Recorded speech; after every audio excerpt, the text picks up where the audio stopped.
नमस्कार दोस्तों, वंश का जीएस सेंटर में आप लोग का स्वागत है। दोस्तों, हम आप लोग के लिए हिस्ट्री का बहुत ही महत्वपूर्ण प्रश्न लाए हैं। आप लोग इसे ज़रूर देखें। बीपीएससी 72वीं में काफ़ी उपयोगी साबित होगा। तो चलिए आज का प्रश्न देखते हैं। तो आज का पहला प्रश्न है, झांसी रानी लक्ष्मीबाई की अंग्रेजों से सबसे बड़ी शिकायत क्या थे? और इसका ऑप्शन ए है भारत पर ब्रिटिश शासन, बी उसे अपदस्थ करना, सी अंग्रेजों द्वारा उसके दत्तक पुत्र को वैध उत्तराधिकारी ना स्वीकार करना, और डी झांसी को ब्रिटिश सेना की छावनी में तब्दील करना। तो दोस्तों, यहाँ इसका सही आंसर सी हो जाएगा। सी, अंग्रेजों द्वारा उसके दत्तक पुत्र को वैध उत्तराधिकारी नहीं स्वीकार करना अंग्रेज लक्ष्मीबाई की सबसे बड़ी शिकायत थे। तो सी इसका सही आंसर ध्यान रखेंगे। जैसा कि आप लोग जानते हैं, रानी लक्ष्मीबाई का विवाह गंगाधर राव के साथ हुआ था और ये अपने एक पुत्र गोद लिए थे जिसका नाम दामोदर राव रखा गया था।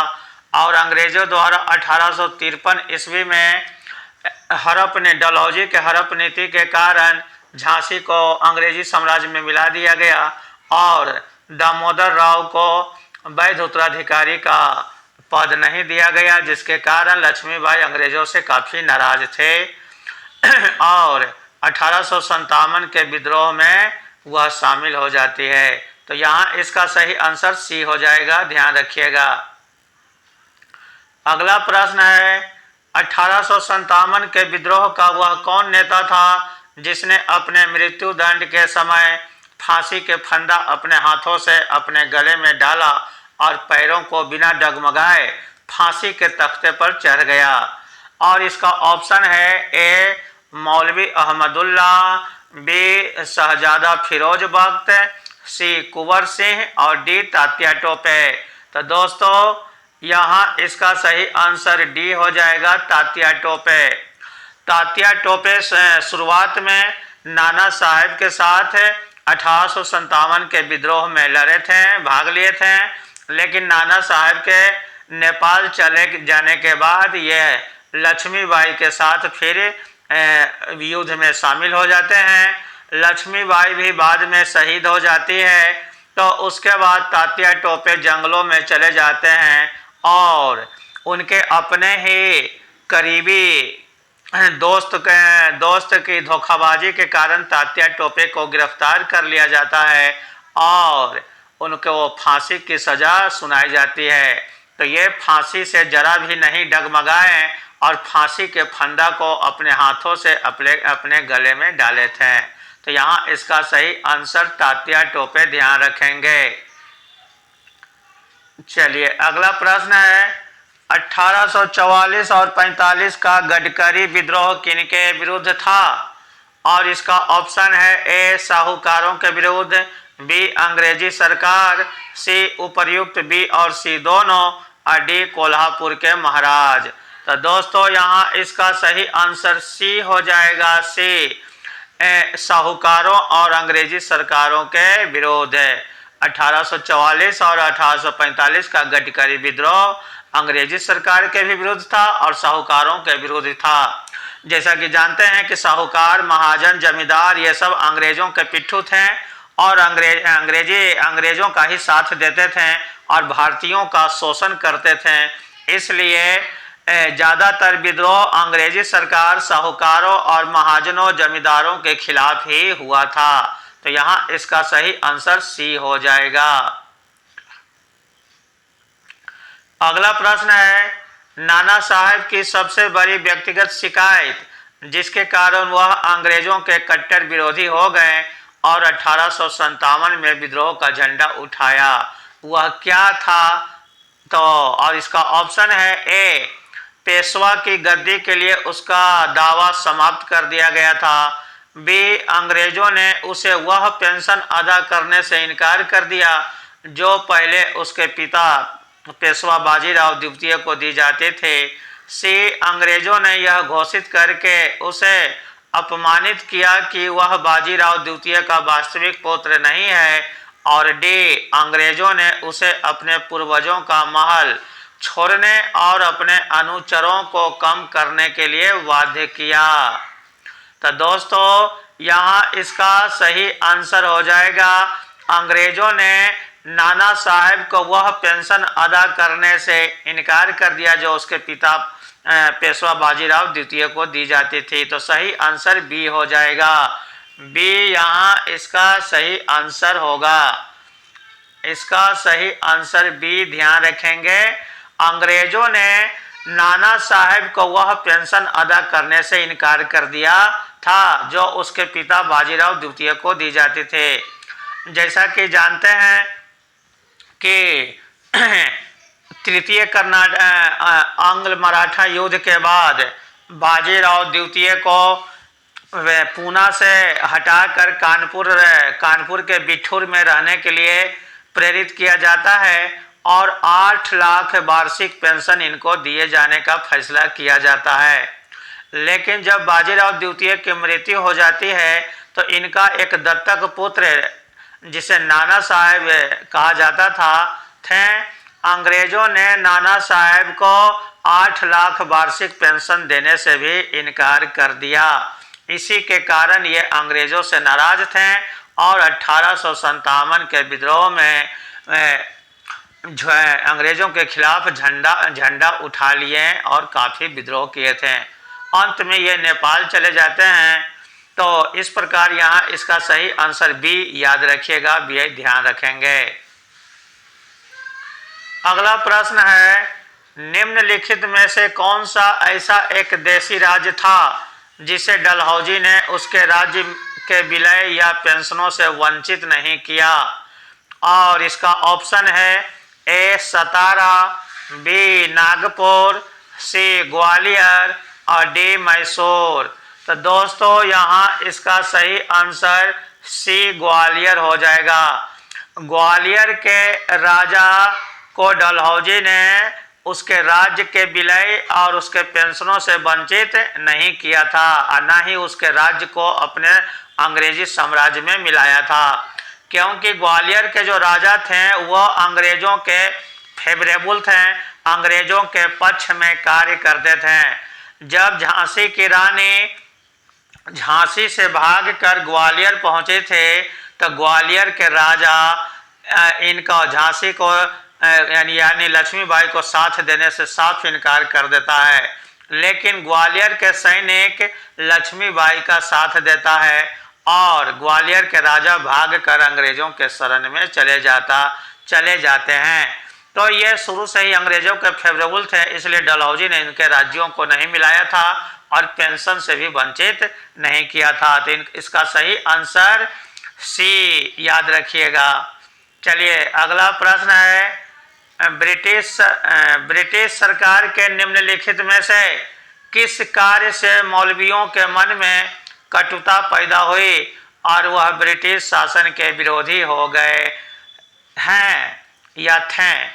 और इसका ऑप्शन है ए मुगल राजवंश को प्रतिष्ठाहीन करना, बी अवध का ब्रिटिश साम्राज्य में विलय, सी लगान मुक्त भूमि व्यवस्था को समाप्त करके उन पर करारोपण किया गया और डी ईसाई धर्म प्रचारकों को सरकारी समर्थन देना।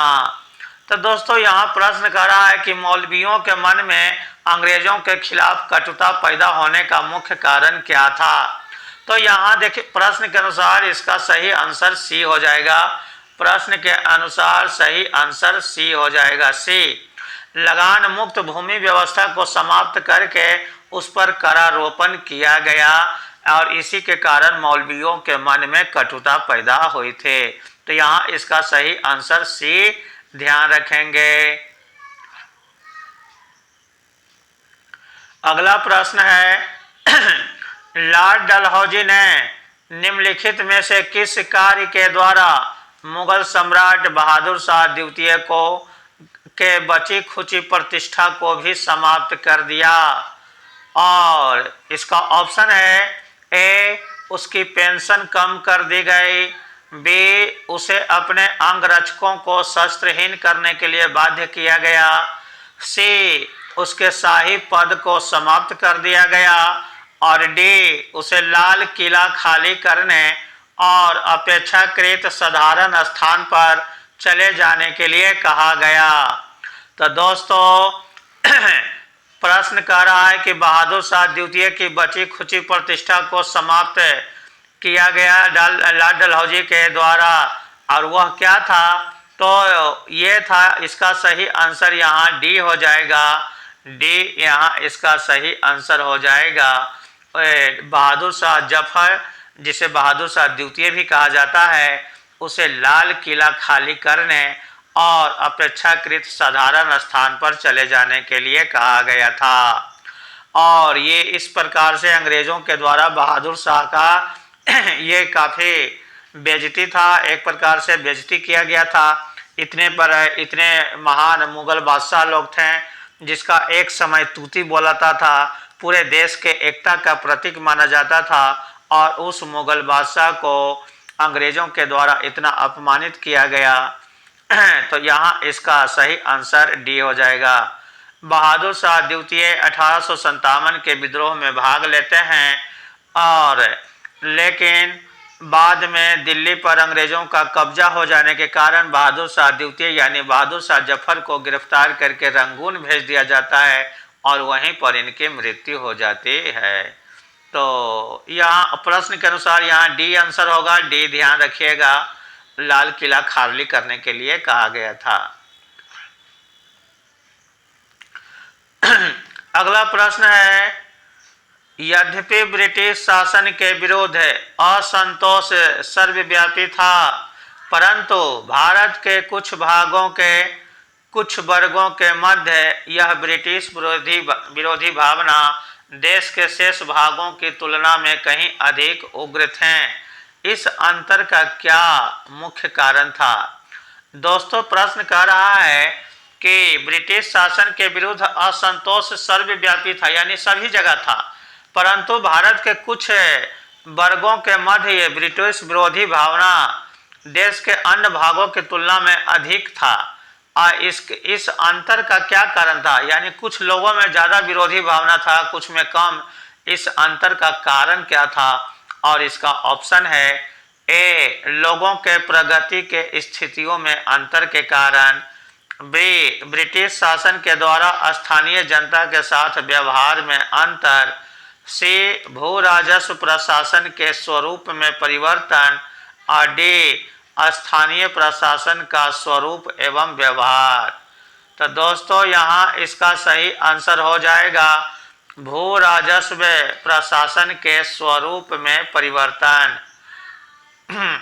भू राजस्व प्रशासन में अलग अलग क्षेत्रों में अलग अलग प्रकार का था। जैसे बंगाल, बिहार, उड़ीसा में जमींदारी व्यवस्था थी, मद्रास और उसके कुछ क्षेत्रों में रैयतवारी थे, और बम्बई, मध्य प्रदेश इत्यादि क्षेत्रों में महलवारी थे।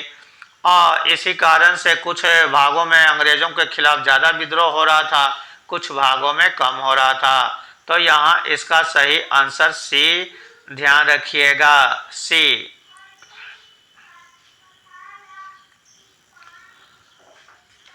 अगला प्रश्न है, 1857 के विद्रोह के दौरान झारखंड में स्थापित वैकल्पिक सरकार में किसने वाणिज्य दूत के रूप में कार्य किया था? और इसका ऑप्शन है ए, विश्वनाथ सिंह, बी, तात्या टोपे, सी, कीरत सिंह, और डी, कुंवर सिंह। तो दोस्तों यहाँ इसका सही आंसर ए हो जाएगा। सही आंसर ए, विश्वनाथ सिंह यहाँ इसका सही आंसर होगा कि झारखंड में वैकल्पिक सरकार में वाणिज्य दूत के रूप में विश्वनाथ सिंह ने कार्य किया था। तो यहाँ ए इसका सही आंसर होगा। तो दोस्तों इस प्रकार से आज के ये महत्वपूर्ण प्रश्न थे। आप लोग इसे ज़्यादा से ज़्यादा लोग देखें और इसे शेयर भी करें। थैंक यू, धन्यवाद।